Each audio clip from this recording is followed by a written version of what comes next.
Mauricio, ¿cree que con el avance del conocimiento se pueden resolver muchas de las preguntas aparentemente irresolubles, como lo fue la existencia del movimiento que ha planteado la filosofía? Para algunos sí, otros no.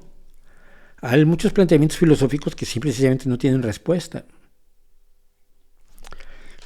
¿Por qué existe el universo? Fíjate, este es el ejemplo clásico y yo acudo mucho a él. ¿Por qué existe el universo? Espera, tienes una premisa oculta en esa pregunta que tendríamos que resolver primero. ¿El universo tiene un porqué? ¿Hay una motivación para la existencia del universo? Primero hay que determinar si existe esa motivación y luego determinar cuál es.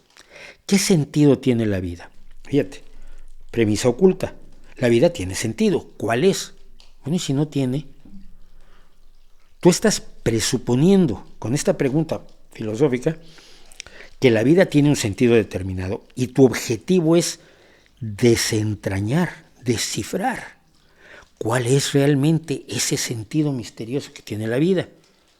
Bueno, pero si yo regreso a la premisa oculta, a ver, demuéstrame que la vida tiene que tener sentido. Demuéstrame que el ser humano fue creado con un sentido, que la vida existe con un sentido, que no es un accidente mero. En la medida en que estás lleno de premisas ocultas, y muchas de las preguntas filosóficas están llenas de premisas ocultas, no son resolubles. Sigue usted golpeando a su esposa, lo que contestes te demuele. ¿Por qué? Porque hay una premisa oculta. Usted ha golpeado a su esposa en el pasado. Y cualquier respuesta que des admitiría que golpeaste a tu esposa. Cualquier respuesta que des a la pregunta del sentido de la vida está reconociendo, admitiendo, aceptando que la vida tiene un sentido o que el universo tiene un porqué.